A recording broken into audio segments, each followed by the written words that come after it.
कुरकुरीत तळलेली आळूवडी आमटीत टाकून पोळीसोबत तुम्ही कधी खाल्ली आहे का? इतकी भारी लागते ना, कायच सांगू. आळूची पानं मिठाच्या पाण्यात ठेवली, तोवर गॅसवर कांदे व खोबरे भाजायला ठेवले. 1 वाटी डाळीचं पीठ, त्यात मीठ, ओवा, हळद, लाल तिखट आणि खाण्याचा सोडा टाकला व चिंचेचा घोळ घातला की घशाला खवखवत नाही. आता भजीचं बॅटर असतं ना, त्यासारखं बॅटर आपलं रेडी झालं आहे.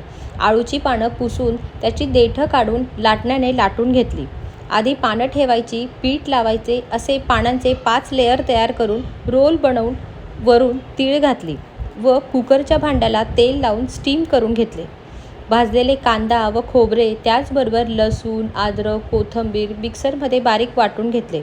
स्टीम केलेली आळूवडी गरम गरम तेलात खरपूस तळून घेतली. याच तेलात वाटलेला मसाला ॲड केला. यात मीठ, 1.5 चमचा काळा मसाला, 1 चमचा लाल तिखट, थोडी हळद, तेल सुटेपर्यंत परतवून घेतले. यात 1.5 ग्लास पाणी ॲड केलं व ताट ठेवून उकळी काढून घेतली. उकळी आली की ताट सर्व करून घेतलं. गरम गरम काळी आमटी, कुरकुरीत आळूवडी, भात, पोळी, पापड.